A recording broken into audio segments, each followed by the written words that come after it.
Maigo inata mitong channel khau saini kaloi dana thunri we ꯑꯍꯥꯟꯕꯗ ꯃꯁꯤꯒꯤ ꯆꯦꯅꯦꯜꯗꯒꯤ ꯃꯌꯥꯝꯕꯨ ꯇꯔꯥꯝꯅ ꯑꯣꯛꯆꯔꯤ rawgung loina nangni tuang panti khau sohiam gaina tilaw kandio ꯏꯁꯣꯔꯅ ꯅꯍꯥꯛꯀꯤ ꯄꯨꯟꯁꯤꯗ ꯏꯁꯣꯔꯒꯤ ꯕꯣꯔ ꯐꯪꯕ ꯑꯣꯏꯁꯅꯨ ani roi longba mitong kandi khau soloi sotiet mai karang jauji mitong cham padigei ꯑꯩꯈꯣꯏꯒꯤ ꯇꯥꯏꯕꯪꯄꯥꯟ ꯑꯁꯤ ꯃꯤꯄꯨꯟ ꯏꯔꯥꯡ ꯏꯍꯧꯅ ꯄꯤꯛ ꯊꯜꯂꯦ kandi megoi roina si mai zathang kani tong attention ti na longbam ga ye ꯄ꯭ꯔꯤꯊꯤꯕꯤꯒꯤ ꯃꯤꯁꯤꯡꯁꯤꯅ ꯐꯠꯇꯕ ꯑꯗꯨꯗ ꯋꯥꯈꯜ ꯄꯨꯝꯅꯃꯛ ꯆꯪꯗꯨꯅ ꯍꯤꯡꯗꯨꯅ ꯂꯩ mansai gai mai roina si mai tong cham tabui nai bo tuna media khongan na phubam ga ye ꯃꯤꯗꯤꯌꯥꯗ ꯐꯥꯎꯕ ꯃꯤꯁꯤꯡꯁꯤꯅ ꯀꯔꯤ ꯑꯐꯠꯇꯕ ꯄꯥꯎ ꯂꯩꯕꯒꯦ ꯍꯥꯏꯅ ꯑꯗꯨꯝ ꯊꯤꯖꯤꯟꯗꯨꯅ ꯂꯩ komtana news tong media nun rengan na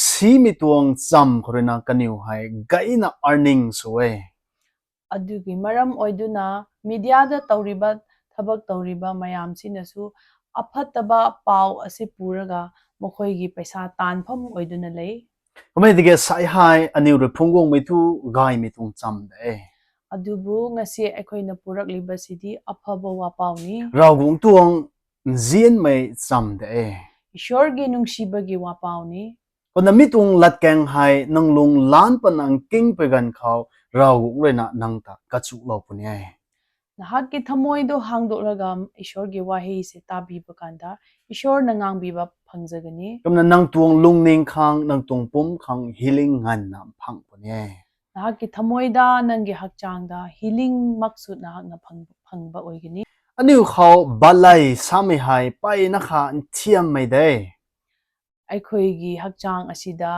ꯂꯩ ꯍꯥꯏꯕꯁꯦ ꯂꯩꯇꯣꯟ ꯍꯥꯏꯕꯁꯦ ꯈ꯭ꯋꯥꯏꯗꯒꯤ ꯄꯤꯛꯄ ꯍꯛꯆꯥꯡꯒꯤ ꯑꯃꯅꯤ komedigi mitwang balai roina mansai azu ta tina ka biu lo mini na ye ꯑꯗꯨꯕꯨ ꯄꯤꯛꯈ꯭ꯔꯕ ꯂꯩꯇꯣꯟ ꯑꯁꯤꯁꯤꯅ ꯃꯤꯒꯤ ꯊꯃꯣꯏ ꯀꯌꯥ ꯀꯥꯏꯍꯟꯕ ꯂꯩ mansai azu ta tina chauthuak lo mini na ye ꯃꯤ ꯀꯌꯥꯕꯨꯁꯨ ꯆꯥꯎꯊꯣꯛꯄ ꯑꯄꯣꯡꯕ ꯅꯥꯄꯜꯗ ꯌꯥꯝꯅ ꯍꯥꯏꯕꯤꯕꯁꯨ ꯂꯩ thiam mai digi pai na kha powerful so we ꯄꯤꯛꯆꯔꯕꯁꯨ ꯌꯥꯝꯅ ꯑꯉꯝꯕ ꯄꯥꯡꯒꯜ ꯂꯩ mi hai siye tuna sa tu ni rap mai ꯃꯁꯤ ꯐꯠꯇꯦ ꯍꯥꯏꯕꯁꯨ ꯅꯠꯇꯦ mi hai tools ko mai de ꯃꯁꯤ ꯈꯨꯠꯂꯥꯏꯒꯨꯝꯕꯅꯤ aniu re sensu mitung thia khau nai tung de ꯑꯩꯈꯣꯏꯅ ꯁꯤꯖꯤꯟꯅꯕ ꯃꯇꯨꯡ ꯏꯟꯅ ꯂꯩ bible ho sawe ꯕꯥꯏꯕꯜꯅ high James chapter 3 tong verse 6 khau sai ꯖꯦꯝꯁꯀꯤ 3:3 high the tongue is a fire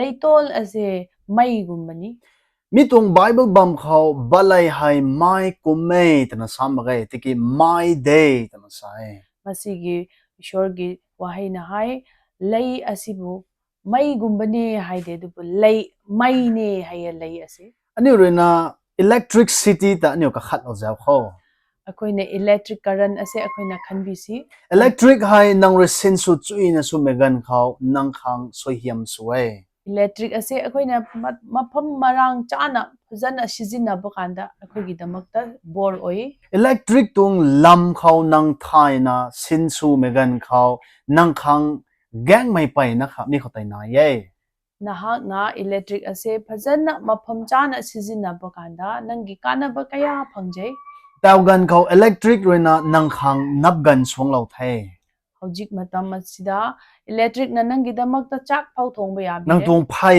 sau lau thai ꯅꯪꯒꯤ ꯐꯤꯔꯣꯜ ꯁꯨꯕꯤꯔꯦ nang tung phai tarut mai ta sun ting lau thai ꯅꯪꯒꯤ ꯐꯤꯔꯣꯜꯁꯤꯡ ꯑꯗꯨ ꯏꯁꯇ꯭ꯔꯤ ꯇꯛꯅ ꯅꯥꯟꯍꯟꯕꯤꯔꯦ chak megan khau nang ta tin su lau thai chu pegan khau nang ta tin lum lau thai ꯅꯪꯅ ꯁꯥꯕ ꯃꯇꯝꯗ ꯏꯪꯍꯟꯕ ꯉꯝꯕ ꯏꯂꯦꯛꯇ꯭ꯔꯤꯛꯇꯒꯤ ꯐꯪꯉꯤ ꯑꯗꯨꯒ ꯏꯪꯕ ꯀꯥꯟꯗ ꯅꯍꯥꯛꯄꯨ ꯁꯥꯍꯟꯕꯁꯨ ꯉꯝꯃꯦ tingkum tanbam kani mi tung tan tai electric pan khorena tingmik akhat na khau tan loi ngam thai ꯆꯍꯤ ꯆꯨꯞꯄ ꯇꯧꯒꯗꯧꯕ ꯊꯕꯛ ꯑꯗꯨ ꯅꯨꯃꯤꯠ ꯑꯃꯗ ꯂꯣꯏꯁꯤꯟꯕꯤꯔꯦ electric hai sensu thai na sine tu thai sohiam de ꯃꯩ ꯏꯂꯦꯛꯇ꯭ꯔꯤꯛ ꯑꯁꯦ ꯐꯖꯅ ꯁꯤꯖꯤꯟꯅꯕ ꯍꯩꯔꯕꯗꯤ ꯑꯩꯈꯣꯏꯒꯤꯗꯃꯛꯇ ꯕꯣꯔ ꯑꯣꯏ jingbang zik megan khau nang tung kai tigan lau thai ꯑꯍꯤꯡꯗ ꯐꯥꯎꯕ ꯑꯩꯈꯣꯏꯒꯤ ꯌꯨꯝ ꯑꯃꯝꯕꯁꯦ ꯉꯥꯟꯍꯟꯕꯤ komai tiki electric tai sinsu lat megan khao aniu khang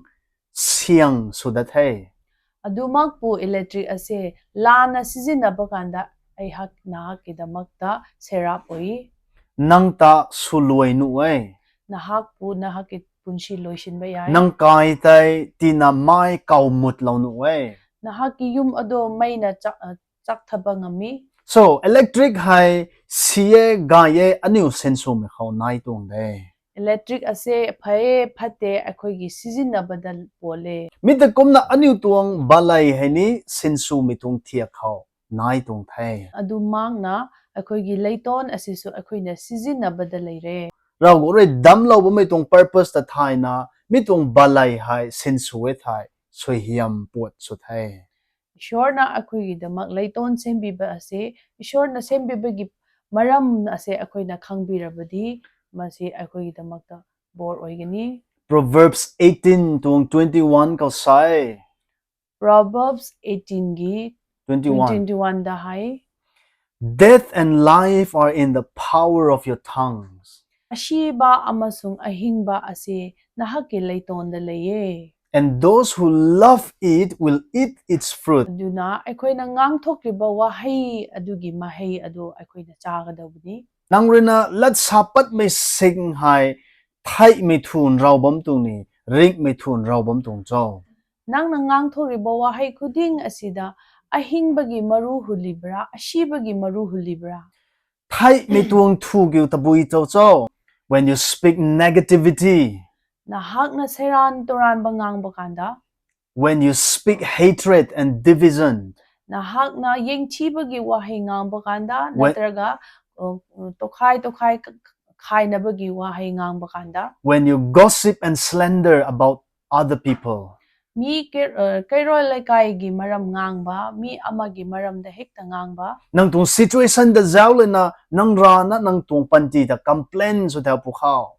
Nahakna mi gi punshiga nahaki punshiga changdam naraga ngangba hauba matamda Thai mi tung thu tai nang ling lo ba mi tung thai.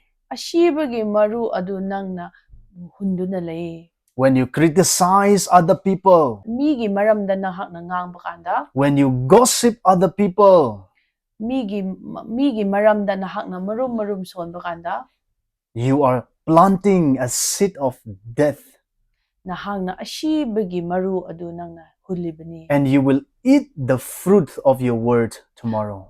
Aduna nangna huliba maru wahai adugi mahai adu nang hayeng chabatare. Ring mi tung thu ki thu tabui da jo. Ahingbagi maru adu di karino. When you speak hope and grace and love, Nahakna asha amasung thaujal amasung nungshibagi wahai ngangba kanda when you speak the promises of God over your circumstances, nangna awaba matamda nahaki tengtharaba matamda ishorgi wahai aduna nahaki mathakta ngangba. when you speak the healing scriptures over your sick body, Ishorgi wahai da anaba phahanba ngambagi wahai adu nahaki mathakta nahakna pathokpa you are planting a seed of life. nahakna ahingba maru adu hulibani. Nang tung circumstance ta zaula na nang rana nang ta complain suryo. Nahaki condition nahakna leiriba phibam adu yengraga nahakna ishorngonda marum songanu. Aniu man saire na thu hekom na sai akhaw lia lawo komita ai lum panai ta sai. Mioiba akwedi aingonda utpio ai thazage haina hai. But God created us in his image. Adumakpu ishorna mahaki saktam lauraga akoibu sembibani. And when God created the world, he created this world by his word. Aduna ishorna prithibi semba kanda mahaki wahai asina prithibi semi. He speak the world into existence out of nothing. Kari ishunataba ihang hangba prithibi ase mahaki wahai asina pumnamak sembi. God did not speak what he saw, Ishorna mana uraga ngangthokpa nate. but he speak what he wanted to see. Adumakpu mana uningba ujaningba adu thoknaba mahakna ngangbani. So when God wanted to see light, he said, "Let there be light," and bang, there was light. Ishorna mangal ase ꯄꯥꯝꯖꯕꯒꯤ ꯎꯅꯤꯡꯕꯒꯤ ꯂꯩ ꯑꯉꯥꯟꯕ ꯃꯉꯥꯜ ꯑꯁꯤ ꯂꯩꯁꯅꯨ ꯍꯥꯏꯅ ꯍꯥꯏꯕ ꯀꯥꯟꯗ ꯑꯗꯨ ꯃꯉꯥꯜꯗꯣ ꯊꯣꯔꯛꯏ. He did not go around and look for light. ꯏꯁꯣꯔꯅ ꯀꯣꯏꯆꯠ ꯆꯠꯂꯒ ꯑꯉꯥꯟꯕꯗꯨ ꯊꯤꯗꯦ. He did not say, "Where is the light?" ꯀꯗꯥꯏ ꯂꯩꯕꯒꯦ ꯃꯉꯥꯜ ꯍꯥꯏꯕꯁꯦ ꯍꯥꯏꯅ ꯆꯠꯇꯦ. He speak what he wanted to see, ꯃꯥꯅ ꯎꯖꯅꯤꯡꯕꯗꯣ ꯃꯍꯥꯛꯅ ꯉꯥꯡꯊꯣꯛꯏ. and he see what he spoke. ꯑꯗꯨ ꯃꯥꯅ ꯉꯥꯡꯊꯣꯛꯄꯗꯨ ꯃꯍꯥꯛ ꯎꯔꯝꯃꯤ. So aniu tarau gong rena kalun khau dam lawe tana same ka ba kyaw. ꯏꯁꯣꯔꯅ ꯑꯩꯈꯣꯏꯕꯨ ꯃꯍꯥꯛꯀꯤ ꯁꯛꯇꯝ ꯂꯧꯔꯒ ꯑꯩꯈꯣꯏꯕꯨ ꯁꯦꯝꯕꯤꯌꯦ ꯍꯥꯏꯕꯁꯦ Kamai rena luk mithia kamai ri samithia khau aniu luk khang ka ge na ye. ꯃꯥꯅ ꯍꯥꯏꯕꯒꯨꯝꯅ ꯑꯩꯈꯣꯏ ꯏꯟꯖꯕ ꯇꯥꯏ. Asa henang tong circumstances hai si mitong tangrung tangrau mitong naibam nu dai. ꯅꯍꯥꯛꯀꯤ ꯐꯤꯕꯝ ꯑꯁꯤ ꯃꯔꯝ ꯆꯥꯗꯕ ꯌꯥꯝ ꯑꯋꯥꯕ ꯇꯦꯡꯊꯕꯗ ꯇꯥꯔꯝꯕ ꯌꯥꯏ. Nang pumta nang rana zawlo megan khau su mere padik bam nu dai. ꯅꯁꯥ ꯅꯇꯣꯝ ꯌꯦꯡꯖꯕꯗ ꯍꯛꯆꯥꯡꯒꯤ ꯑꯅꯥꯕꯅ ꯄꯤꯛ ꯊꯜꯂꯝꯕ ꯌꯥꯏ. Kamai digi sai hai nang ta encourage salo ni ye. ꯑꯗꯨꯃꯛꯄꯨ ꯉꯁꯤ ꯅꯉꯣꯟꯗ ꯑꯩꯅ ꯋꯥꯈꯜ ꯆꯥꯎꯍꯟꯅꯤꯡꯉꯤ. Nang migro hau mitai nang sario. ꯅꯃꯤꯠꯅ ꯎꯕ ꯀꯥꯟꯗ ꯅꯪꯅ ꯎꯕꯗꯨ ꯅꯪꯅ ꯉꯥꯡꯒꯅꯨ. Nang re hau ni mai nang re lani mitai sao. ꯅꯍꯥꯛꯅ ꯄꯥꯝꯖꯕ ꯅꯍꯥꯛꯅ ꯎꯖꯅꯤꯡꯕꯗꯣ ꯅꯍꯥꯛꯅ ꯉꯥꯡꯊꯣꯛꯎ. Nang re sapat mitai nang phang punyai. ꯅꯪꯅ ꯍꯥꯏꯗꯣꯛꯄꯗꯣ ꯅꯪꯅ ꯉꯥꯡꯊꯣꯛꯄꯗꯣ ꯅꯍꯥꯛꯅ ꯐꯪꯖꯒꯅꯤ. Mi hai Bible tong principle pang thai. ꯃꯁꯤ ꯁꯥꯁꯇ꯭ꯔꯥꯒꯤ ꯕꯥꯏꯕꯜꯒꯤ ꯄ꯭ꯔꯤꯟꯁꯤꯄꯜꯁꯤꯡꯅꯤ. Nang rau gong dang gong megan khau lum na gong ni dai. ꯏꯁꯣꯔꯒꯤ ꯃꯅꯥꯛꯇ ꯂꯥꯛꯄ ꯀꯥꯟꯗ ꯊꯥꯖꯕꯒ ꯂꯣꯏꯅꯅ ꯂꯥꯛꯄ ꯇꯥꯏ. Rau gong lan king megan khau lum me nai nang king ni na dai. ꯏꯁꯣꯔꯒꯤ ꯋꯥꯍꯩ ꯇꯥꯕ ꯃꯇꯝꯗ ꯊꯥꯖꯕꯒ ꯂꯣꯏꯅꯅ ꯇꯥꯕ ꯇꯥꯏ. Hoi nai megan khau lum me nai na nai ni dai. ꯄ꯭ꯔꯊꯅꯥ ꯇꯧꯕꯗ ꯏꯁꯣꯔꯕꯨ ꯍꯥꯏꯖꯕꯗ ꯊꯥꯖꯕꯒ ꯂꯣꯏꯅꯅ ꯍꯥꯏꯖꯕ ꯇꯥꯏ. Lum me thu mik re hau maksani nai thai tu mita lum mai tu tong dai. ꯊꯥꯖꯕ ꯍꯥꯏꯕꯁꯤꯗꯤ ꯂꯩꯇꯕꯗꯨ ꯂꯩꯌꯦ ꯍꯥꯏꯅ ꯊꯥꯖꯕ ꯑꯗꯨꯅꯤ. Umdina Bible rena mik re hau me khau tat rio de ki lum me re zai lo me khau taro tu sai. ꯑꯗꯨꯅ ꯕꯥꯏꯕꯜꯅ ꯍꯥꯏ ꯅꯍꯥꯛꯀꯤ ꯃꯤꯠꯅ ꯎꯕꯗꯨꯗ ꯆꯠꯀꯅꯨ ꯑꯗꯨꯕꯨ ꯊꯥꯖꯕꯗ ꯆꯠꯂꯣ. Asa he nang na nun pang rena ra da thai man longbam nu wai. ꯉꯁꯤ ꯅꯍꯥꯛꯀꯤ ꯑꯉꯥꯡꯁꯤꯡꯅ ꯏꯁꯣꯔꯕꯨ ꯈꯪꯗꯅ ꯆꯠꯂꯝꯕ ꯌꯥꯏ. Nangan nang nau rena ra da thai man longbam nu wai. ꯅꯍꯥꯛꯀꯤ ꯅꯨꯄꯤꯅ ꯅꯨꯄꯥꯅ ꯏꯁꯣꯔꯕꯨ ꯊꯥꯖꯗꯅ ꯍꯤꯡꯂꯝꯕ ꯌꯥꯏ. Nang tong kai khun khau chun zak mai mag na longbam nu wai. ꯅꯍꯥꯛꯀꯤ ꯏꯃꯨꯡꯗ ꯏꯪꯊꯕ ꯂꯩꯇꯕ ꯏꯃꯨꯡ ꯑꯣꯏꯅ ꯂꯩꯔꯝꯕ ꯌꯥꯏ. Rau gong tuong latkang ta declare subam do. ꯏꯁꯣꯔꯒꯤ ꯋꯥꯍꯩ ꯑꯗꯨ ꯅꯪꯅ ꯑꯗꯨꯝ ꯉꯥꯡꯊꯣꯛꯂꯒ ꯂꯩꯌꯨ. Bible khau sa khonai. ꯕꯥꯏꯕꯜꯗ ꯍꯥꯏ Ana nun pang hai Lebanon tong thingbang kumna dai thau kan dio. ꯏꯆꯥꯁꯤꯡ ꯑꯁꯤ ꯂꯦꯕꯅꯟꯒꯤ ꯎꯒꯨꯝꯅ ꯆꯥꯎꯔꯒ ꯍꯤꯡꯕ ꯑꯣꯏꯁꯅꯨ. Ana nun hai sohiam nai minun dai tuna nang sao. ꯏꯆꯥꯁꯤꯡ ꯑꯁꯤ ꯕꯣꯔ ꯐꯪꯕꯁꯤꯡꯅꯦ ꯍꯥꯏꯅ ꯍꯥꯏꯗꯣꯛꯑꯣ. Atung marriage thai rau gong rena kun lo mai marriage dai tuna nang declare suwo. ꯑꯩꯒꯤ ꯂꯨꯍꯣꯡꯕ ꯑꯁꯤ ꯏꯁꯣꯔꯅ ꯑꯄꯥꯝꯕꯅꯦ ꯍꯥꯏꯅ ꯉꯥꯡꯊꯣꯛꯑꯣ. Nang roi gai mitung lat salo mitai thua nang tai da punyai. ꯅꯍꯥꯛꯅ ꯑꯐꯕ ꯋꯥꯍꯩ ꯉꯥꯡꯊꯣꯛꯄ ꯃꯈꯩꯗꯣ ꯍꯌꯦꯡ ꯅꯪꯅ ꯂꯣꯛꯀꯗꯧꯔꯤꯕꯅꯤ. Asai din ba mituang pari hai chulo megan khau thaukup mai gan sak roi ka khat bam nu wai. ꯉꯁꯤ ꯇꯥꯛꯄꯤꯔꯤꯕ ꯏꯁꯣꯔꯒꯤ ꯋꯥꯍꯩ ꯑꯁꯤ ꯇꯥꯗꯨꯅ ꯀꯅꯥꯒꯨꯝꯕꯅꯗꯤ ꯈꯟꯕ ꯌꯥꯏ. Ai roi chu ba mitung lat kang hai gai milat hai. ꯑꯩꯅ ꯇꯥꯔꯤꯕ ꯋꯥꯄꯥꯎ ꯑꯁꯤ ꯑꯐꯕ ꯋꯥꯄꯥꯎꯅꯤ. Mi hain chup milat kang thai. ꯃꯁꯤ ꯑꯆꯨꯝꯕ ꯋꯥꯍꯩꯅꯤ. Kumai digi arana atung balai hai control su thai ma gai. ꯑꯗꯨꯕꯨ ꯏꯊꯟꯗ ꯑꯩꯒꯤ ꯂꯩꯇꯣꯜ ꯑꯁꯤ ꯈꯨꯗꯨꯝ ꯆꯟꯕ ꯉꯝꯗꯦ. Ai akup ni na chau. ꯑꯩ ꯀꯔꯝ ꯇꯧꯁꯤꯒꯦ? Bible khau mi kum na hilawe. ꯕꯥꯏꯕꯜꯗ ꯑꯗꯨꯃꯥꯏꯅ ꯇꯥꯛꯄꯤꯔꯤ. James chapter 3 tong verse 8 khosai. ꯖꯦꯀꯣꯕ 3ꯒꯤ 9ꯗ high. But no human being can tame the tongue. ꯃꯤ ꯀꯅꯥ ꯑꯝꯇꯅ ꯂꯩꯇꯣꯟ ꯑꯁꯤ ꯈꯨꯗꯨꯝ ꯆꯟꯕ ꯂꯥꯛꯄ ꯉꯝꯗꯦ. It is restless evil and full of deadly poison. ꯃꯁꯤꯁꯦ ꯇꯨꯃꯤꯟꯅ ꯂꯩꯗꯦ ꯂꯩ ꯑꯁꯦ ꯑꯗꯨꯒ ꯍꯨꯅ ꯄꯤꯛ ꯊꯜꯂꯦ. Kumediki asay hay nang kang guide jam ay dilaw niya. ꯑꯗꯨꯕꯨ ꯉꯁꯤꯃꯛ ꯑꯐꯕ ꯋꯥꯄꯥꯎ ꯅꯉꯣꯟꯗ ꯇꯥꯛꯄꯤꯅꯤꯡꯉꯤ Nang rana nang tong balay tay control sunga magsanina bumang than may thu control sunga me. ꯅꯍꯥꯛꯅ ꯅꯍꯥꯛꯀꯤ ꯂꯩ ꯑꯁꯦ ꯈꯨꯗꯨꯝ ꯆꯟꯕ ꯉꯝꯗ꯭ꯔꯁꯨ ꯊꯋꯥꯏ ꯑꯁꯦꯡꯕꯅꯗꯤ ꯈꯨꯗꯨꯝ ꯆꯟꯕ ꯉꯝꯃꯤ Kumna raw gong tong bumang rena nang tong balay tay control suniya. ꯅꯍꯥꯛꯀꯤ ꯂꯩꯇꯣꯟ ꯑꯗꯨ ꯊꯋꯥꯏ ꯑꯁꯦꯡꯕꯅ ꯈꯨꯗꯨꯝ ꯆꯟꯅꯤꯡꯉꯤ Raw gong dang wong megan khaw mi hay pai na kha thugay. ꯏꯁꯣꯔꯒꯤ ꯃꯅꯥꯛꯇ ꯂꯥꯛꯄꯅ ꯃꯁꯤ ꯑꯌꯥꯝꯕ ꯂꯨꯕ ꯑꯣꯏ Thogumay gan sak rena kalum na fasting la na bamay. ꯀꯅꯥꯒꯨꯝꯕꯅ ꯄ꯭ꯔꯊꯅꯥ ꯇꯧꯗꯨꯅ ꯐꯥꯁꯇꯤꯡ ꯂꯧꯗꯨꯅ ꯂꯩ Kumediki raw gong tong sohiam la taw ngamagay. ꯏꯁꯣꯔꯒꯤ ꯑꯗꯨꯃꯛꯄꯨ ꯏꯁꯣꯔꯒꯤ ꯕꯣꯔꯗꯤ ꯐꯪꯕ ꯉꯝꯗꯦ Kalam gitu kaniu tuang balay tay kaniu control sumagay. ꯃꯔꯝꯗꯤ ꯃꯍꯥꯛꯀꯤ ꯂꯩ ꯑꯗꯨ ꯈꯨꯗꯨꯝ ꯆꯟꯕ ꯉꯝꯗꯦ Raw gong tong bumang re control sukhang kaniu submit sumagay. ꯏꯁꯣꯔꯒꯤ ꯊꯋꯥꯏꯅ ꯈꯨꯗꯨꯝ ꯆꯟꯅꯕ ꯃꯈꯣꯏꯅ ꯃꯍꯥꯛꯀꯤ ꯂꯩꯇꯣꯜ ꯑꯗꯨ ꯏꯁꯣꯔꯗ ꯄꯤꯁꯤꯟꯕ ꯂꯩꯇꯦ Kaniu tung lat roy raw gong tung healing tay tina block suway. ꯃꯈꯣꯏꯒꯤ ꯋꯥꯉꯥꯡ ꯁꯉꯥꯡ ꯑꯁꯤꯅ ꯏꯁꯣꯔꯒꯤ ꯍꯤꯂꯤꯡ ꯑꯗꯨꯕꯨ ꯊꯤꯡꯖꯤꯜꯂꯤ Kaniu lat roy suun raw may lat roy raw gong tung sohiam tay sothik ngay. ꯃꯈꯣꯏꯒꯤ ꯀꯩꯔꯣꯜ ꯂꯩꯀꯥꯏꯕꯨ ꯉꯥꯡꯕ ꯃꯔꯨꯝ ꯁꯣꯝꯕ ꯃꯁꯤꯅ ꯏꯁꯣꯔꯒꯤ ꯕꯣꯔ ꯑꯗꯨ ꯊꯤꯡꯍꯜꯂꯤ Mitong balay hay control sukhang raw gong khaw tigot ni day.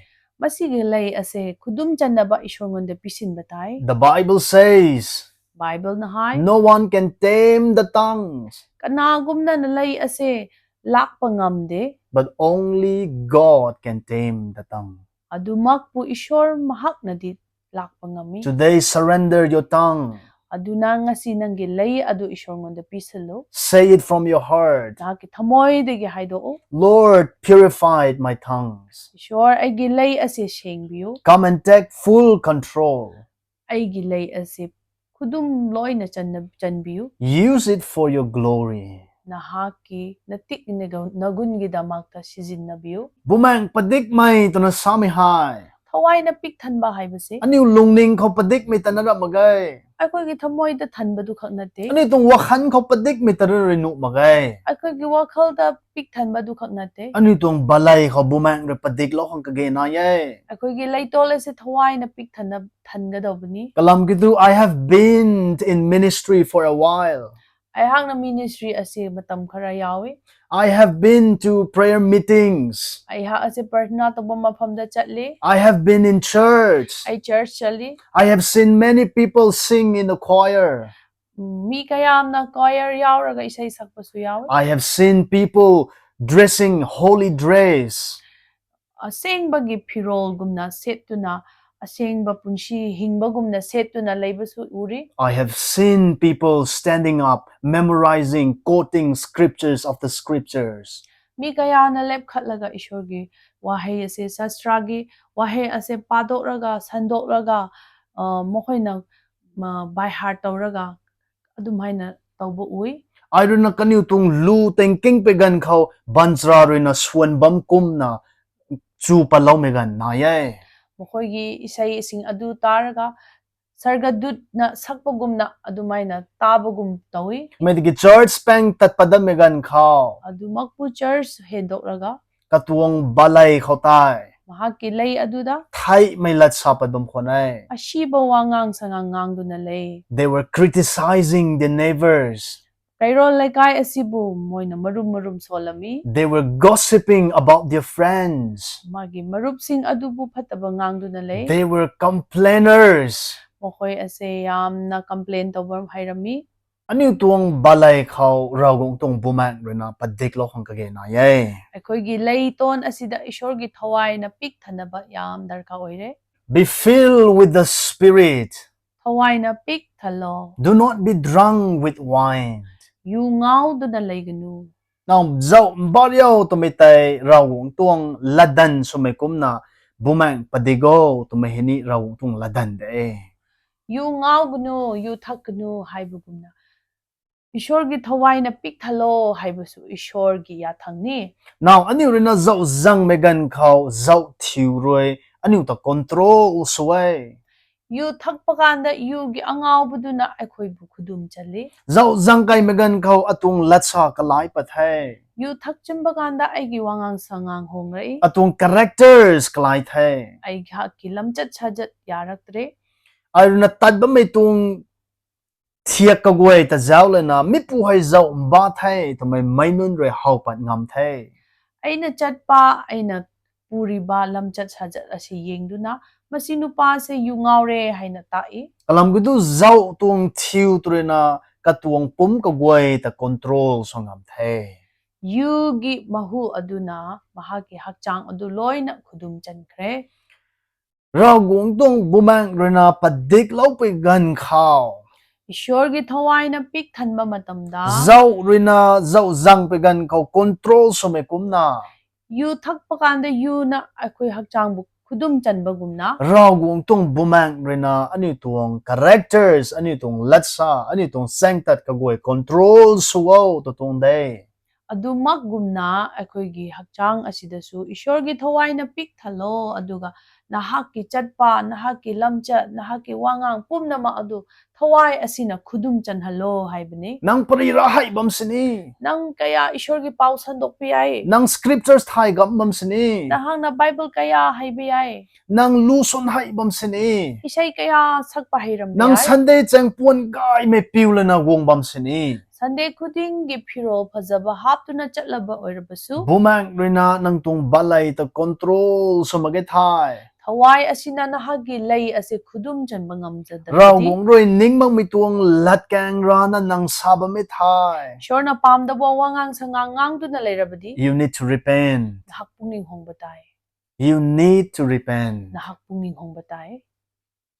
raw gong roi ningmang mi lat saba me thai ta na same gan khaun sun raw me ta na ka khat reo ishorna pamdaba ningdaba wangang sangang haibase kerol laikai bu ngangba migi maram ngangba marum sonba adu khak natte ai lung si ai to mai heni raw ra ka haw magai ai hakti lairabane haibasu ishorna pamde ataraw gong rin zian magai to mai ni raw ra ka haw me la kang rap magai aibu ishorna nungside haibu ishorna pamba wahei nate kalam tu bible sa khonai maramdi bible na hai krista hai raw gong tung soi hiam ling kyu thai jisu krista haibase ishorgi bor adumakni me hai raw gong tung soi hiam dai liang mai thai ishorgi bor khwaidagi chawba aduni nang tung panti khau krista na ye thai nang hai lungsi mai ra ma khai nahak ki punshida jisu nahak na lausilabadi nahak lairaba mi du natte you are rich nahak ina khunbani mi jang khorena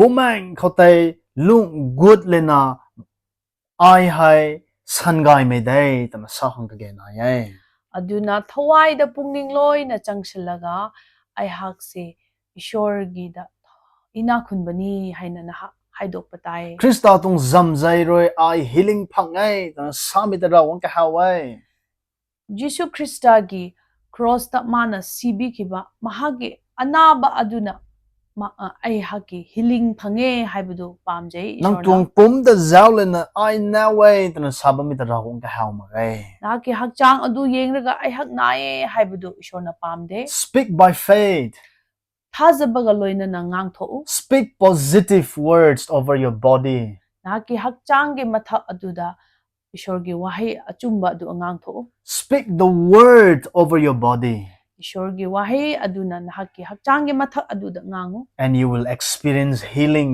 miracles in your life adu oirabadi nahaki hakchang de healing phangani miracle phangjagani last point aroibada thong ko mai gan sa ro mi ko ma sa ba mi tani ai chu dar ai kanagumana sumaina haiba ai tai alung ning ko tu ram khat na sini ma gai aigi thamoidadi karisu leite alat na dai aigi wangang khaktani sa palo ko nei thai alung kho ma khai tana sai aina ngangthok radi aigi thamoidadi karisu leite kumedi ki Jesus Christa rena mi kum na sa ma gai dumakpu prabhu jishu nadi adumaina haide nang lung kho pa dik ba mi tai bat liam pat na nang lat sa pa tung dai tuai na thamoida leiba makhai adu nahaki wangang sangang nanggi chinban duda thokpani your word reveal the condition of your heart naki wahai na nahaki thamoida kari lege haibadu tai sai hai nang tung lung ning khau tu bui nai chau to mai thai ni thai nang ra na nang tung lat tai check su tho ꯅꯍꯥꯛꯀꯤ ꯊꯃꯣꯏꯗ ꯀꯔꯤ ꯂꯩꯒꯦ ꯍꯥꯏꯕ ꯅꯪꯅ ꯈꯪꯅꯤꯡꯂꯕꯗꯤ ꯅꯪꯅ ꯉꯥꯡꯊꯣꯛꯄ ꯋꯥꯍꯩ ꯑꯗꯨꯗ ꯅꯍꯥꯛꯅ ꯈꯟꯊꯔꯣ. Thai menai bambuni check su thao. ꯑꯍꯤꯡꯕ ꯂꯩꯕ꯭ꯔꯥ ꯑꯁꯤꯕ ꯂꯩꯕ꯭ꯔꯥ ꯌꯦꯡꯉꯣ. Thai melarana sapat puni thai. ꯑꯁꯤꯕ ꯂꯩꯔꯕꯗꯤ ꯑꯁꯤꯕ ꯋꯥꯉꯥꯡ khakta ꯉꯥꯡꯊꯣꯛꯑꯅꯤ. Gai menai bambuni nang lata check su thao. ꯑꯐꯕ ꯂꯩꯕ꯭ꯔꯥ ꯅꯪꯒꯤ ꯋꯥꯉꯥꯡ ꯑꯗꯨꯗ check ꯇꯧꯔꯣ. Nang lung khao nai mitai nang lat suna sapatung day tana jisu sai. ꯅꯍꯥꯛꯀꯤ ꯊꯃꯣꯏꯗ ꯂꯩꯕꯗꯣ ꯅꯍꯥꯛꯀꯤ ꯋꯥꯉꯥꯡ ꯑꯣꯏꯅ ꯉꯥꯡꯊꯣꯛꯄꯅꯤ. Thangko mai gan sai roi kamai sada ji thai to bam sne kapam mai nun rina sarap tana lai ka ja ba meni nai ga ye. ꯀꯅꯥꯒꯨꯝꯕꯅꯗꯤ ꯑꯩ ꯑꯗꯨꯃꯥꯏꯅ ꯉꯥꯡꯂꯔꯣꯏ ꯍꯥꯏꯔꯔꯣꯏ ꯍꯥꯏꯔꯁꯨ ꯃꯍꯥꯛꯀꯤ ꯃꯔꯨꯞ ꯃꯄꯥꯡꯗꯒꯤ ꯉꯝꯗꯅ ꯑꯗꯨꯝ ꯉꯥꯡꯕꯗ ꯌꯥꯎꯗꯨꯅ ꯂꯩ. What should I do, brothers? ꯀꯔꯤ ꯇꯧꯁꯤꯒꯦ ꯑꯩꯍꯥꯛ? You need to change your friends. ꯅꯍꯥꯛꯀꯤ ꯃꯔꯨꯞꯁꯤꯡ ꯍꯣꯡꯕ ꯇꯥꯏ. You need to run from them. ꯃꯈꯣꯏꯗꯒꯤ ꯅꯪ ꯆꯦꯟꯊꯣꯛꯄ ꯇꯥꯏ. They are not for you. ꯃꯈꯣꯏ ꯑꯗꯨ ꯅꯍꯥꯛꯀꯤ ꯅꯠꯇꯦ. Nang tat mithiak. ꯅꯪꯅ ꯆꯠꯄꯒꯤ Nang ꯃꯇꯨꯡ, sa mithiak. ꯅꯪꯅ ꯉꯥꯡꯕ ꯃꯇꯨꯡ, Nang luk mithiak. ꯅꯪꯅ ꯍꯤꯡꯖꯕ ꯃꯇꯨꯡ, Kalai ne tuwi thai. ꯍꯣꯡꯒꯦ ꯍꯥꯏꯔꯕꯗꯤ Nang tu environment kalai hang kage na ye. ꯅꯍꯥꯛꯀꯤ environment ꯍꯣꯡꯕ ꯇꯥꯏ. Nang pam kalai hang kage na ye. ꯅꯍꯥꯛꯀꯤ ꯃꯔꯨꯞ ꯍꯣꯡꯕ ꯇꯥꯏ. Rao gong khao surrender so hang kage na ye. ꯏꯁꯣꯔꯗ ꯅꯍꯥꯛ ꯄꯤꯁꯤꯟꯕ ꯇꯥꯏ. Kombo khao rao gong tong bumang roi nang ta zai lau puni thai. ꯑꯗꯨ ꯑꯣꯏꯔꯕꯗꯤ ꯏꯁꯣꯔꯒꯤ ꯊꯋꯥꯏꯅ ꯅꯍꯥꯛꯄꯨ ꯆꯤꯡꯕꯤꯒꯅꯤ. And you will live a victorious life. ꯑꯗꯨ ꯑꯣꯏꯔꯕꯗꯤ ꯅꯍꯥꯛ ꯂꯥꯟ ꯉꯝꯕ ꯄꯨꯟꯁꯤ ꯍꯥꯏꯕꯗꯨ ꯍꯤꯡꯒꯅꯤ. Kandi khao kaniu tung lajang kroina nao ba mai pai na khana ye. ꯄ꯭ꯔꯤꯊꯤꯕꯤ ꯑꯁꯤꯗ ꯐꯠꯇꯕ ꯋꯥꯉꯥꯡ ꯋꯥꯍꯩ ꯑꯗꯨꯒꯤ ꯃꯔꯝ ꯑꯣꯏꯗꯨꯅ ꯅꯥꯗꯨꯅ ꯂꯩꯕ ꯂꯩ. Tan akhat nai megan khao asaya alia wei tuna sapakane thai aliao chang thai. ꯉꯁꯤ ꯊꯕꯛ ꯑꯃ ꯂꯩꯔꯦ ꯍꯥꯏꯕꯗ ꯑꯩ ꯇꯜꯂꯦ ꯍꯥꯏꯕ ꯀꯥꯟꯗ ꯑꯇꯟꯕꯗꯣ ꯑꯗꯨꯝ ꯂꯥꯛꯑꯦ. Api suwei tuna sapakane thai suran ran kum thai. ꯑꯩꯒꯤ ꯀꯣꯛ ꯆꯤꯛꯑꯦ ꯍꯥꯏꯔꯗꯤ ꯀꯣꯛ ꯑꯁꯤ ꯍꯦꯟꯅ ꯆꯤꯛꯄꯒꯨꯝ ꯇꯧꯏ. Ai tat khang nak magai tuna salawe thai nak mak chang kum thai. ꯑꯩ ꯆꯠꯄ ꯁꯪꯗꯦ ꯍꯥꯏꯔꯗꯤ ꯑꯗꯨꯝ ꯁꯪꯗꯕ ꯍꯦꯛꯇ ꯑꯣꯏ. Nang tamai gan khari church tat khao tuna samegan khao ai nang pulagai tuna sapegan khao nak mak chang thai. ꯃꯤ ꯑꯃꯅ ꯅꯍꯥꯛꯄꯨ ꯆꯔꯆ ꯆꯠꯁꯦ ꯍꯥꯏꯕ ꯀꯥꯟꯗ ꯑꯩꯍꯥꯛ ꯁꯪꯗꯦ ꯍꯥꯏꯕ ꯀꯥꯟꯗ ꯁꯪꯒꯗꯧꯕ ꯃꯥꯟꯗꯦ ꯍꯥꯏꯕ ꯀꯥꯟꯗ ꯑꯗꯨꯝ ꯁꯪꯔꯝꯗ꯭ꯔꯦ. Nang latroi nang takarak wong tung thai. ꯅꯍꯥꯛꯀꯤ ꯋꯥꯍꯩ ꯑꯗꯨꯅ ꯅꯍꯥꯛꯄꯨ ꯀꯤꯁꯤꯜꯂꯤꯕꯅꯤ. Your word is like a tool. ꯅꯍꯥꯛꯀꯤ ꯋꯥꯍꯩ ꯑꯁꯦ ꯈꯨꯠꯂꯥꯏꯒꯨꯝꯕꯅꯤ. Handle it properly. ꯅꯍꯥꯛꯅ ꯐꯖꯅ ꯁꯤꯖꯤꯟꯕ ꯇꯥꯏ. It can work for you. ꯅꯍꯥꯛꯀꯤꯗꯃꯛꯇ ꯊꯕꯛ ꯑꯆꯧꯕ ꯇꯧꯕꯤꯕ ꯌꯥꯏ. Or it can work against you. ꯑꯗꯨꯕꯨ ꯅꯍꯥꯛꯄꯨ ꯑꯣꯟꯁꯤꯜꯂꯒ ꯅꯪꯒꯤ ꯃꯥꯌꯣꯛꯇꯆꯠꯄ ꯌꯥꯏ. It ꯆꯠꯄ can ꯇꯥꯏ. build you or it can break you. ꯅꯍꯥꯛꯄꯨ ꯁꯦꯝꯒꯠꯄ ꯉꯝꯃꯤ, ꯅꯍꯥꯛꯄꯨ ꯊꯨꯒꯥꯏꯕꯁꯨ ꯉꯝꯃꯤ. It can bless others.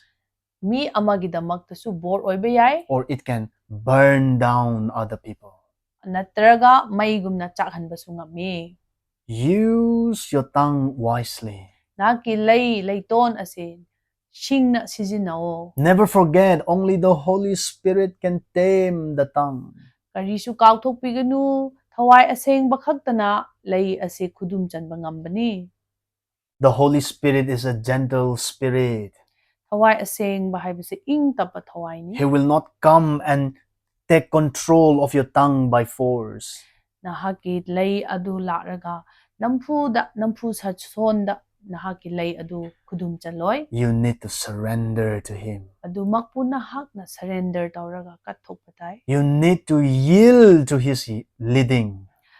ꯃꯍꯥꯛꯅ ꯆꯤꯡꯕꯤꯕ ꯑꯗꯨ ꯅꯍꯥꯛ ꯌꯥꯕ ꯇꯥꯕꯅꯤ. You need to say, Holy Spirit, come and take full control. ꯅꯍꯥꯛꯅ ꯊꯋꯥꯏ ꯑꯁꯦꯡꯕ ꯑꯩꯍꯥꯛꯄꯨ ꯂꯥꯛꯂꯒ ꯈꯨꯗꯨꯝ ꯆꯟꯕꯤꯔꯣ ꯍꯥꯏꯅ ꯅꯍꯥꯛꯅ ꯀꯠꯊꯣꯛꯄ ꯇꯥꯏ. You need to ꯄꯤꯁꯤꯟꯕ repent. ꯇꯥꯏ. ꯄꯨꯛꯅꯤꯡ ꯍꯣꯡꯕ ꯇꯥꯏ. Only then the Holy Spirit will come and take control. ꯑꯗꯨ ꯃꯇꯝꯗ ꯈꯛꯇ ꯊꯋꯥꯏ ꯑꯁꯦꯡꯕꯅ ꯂꯥꯛꯂꯒ ꯄꯨꯝꯅꯃꯛ ꯑꯗꯨ ꯈꯨꯗꯨꯝ ꯆꯟꯒꯗꯧꯕꯅꯤ. Then you will be like a stream of living waters. ꯑꯗꯨ ꯑꯣꯏꯕ ꯀꯥꯟꯗ ꯅꯍꯥꯛ ꯑꯁꯤ ꯑꯍꯤꯡꯕ ꯏꯐꯨꯠꯀꯨꯝꯅ ꯅꯍꯥꯛ ꯊꯣꯔꯛꯀꯅꯤ. Nang lungkuri ring midui tay pokpa panthai. ꯅꯪꯒꯤ ꯄꯨꯛꯅꯨꯡꯗꯒꯤ ꯑꯍꯤꯡꯕ ꯏꯐꯨꯠ ꯑꯗꯨ ꯊꯣꯔꯛꯀꯅꯤ. Nang latsa chulo me guay khang healing phang panthai. ꯅꯪꯒꯤ ꯋꯥꯍꯩ ꯇꯥꯕ ꯃꯇꯝꯗ mi khudingna healing phangbo oigani encouragement phangban thai pungning chawkhatpa oihangani pumtan la tau puni thai pangal phangjagani nang hai sohiam su puni thai nahak bor haibudu oirani mitung panti khau luk mitarau ra kawe asigumba punshi asimakni ishorna pamjabase I feel in my spirit that this message is prophetic. aihaki thawaida aihangna phangjaba asidi masimakse ishorgi prophetic oiba mangjaunana takpiba adu oirami Many young people are cursing about their life. naha kaya na mahaki punshi adubu serapi dunalay Speaking slanderous words, hattaba wangang kaya ngangduna ruining their own life. mahaki punshi matomda manghandunalay We need to come back to Jesus. ishorda pukning hongraga halak batay Surrendered our tongues. ishor ngonda lay ase akoy pitok batay Change the way we speak. akoy nang wangang sangang ase akoy hong batay And the Holy Spirit will help us. hawai aseng ban akoy bu pangbigani Asa ikroy thaulina ngasidigi hawraga nang rana nang tung pum khao nahaki nasamatomda healing let's thau thau. healing gi wahay ngang bahuro Bible khao Bible da healing tung scriptures. healing gi portion Kagway ta hi palana nang recite su thau thau. madu ishor gi wahay da healing gi mapa or verse adu nahang na iba hawro Nang khuan pa na pao. nanggi khonjel thoraga pao Katung zamzay atatigay laway tana nang sao. mahaki asok ana duna aigi anabase phanbire haina Krista hayo hai atung healing kay paway tana sao.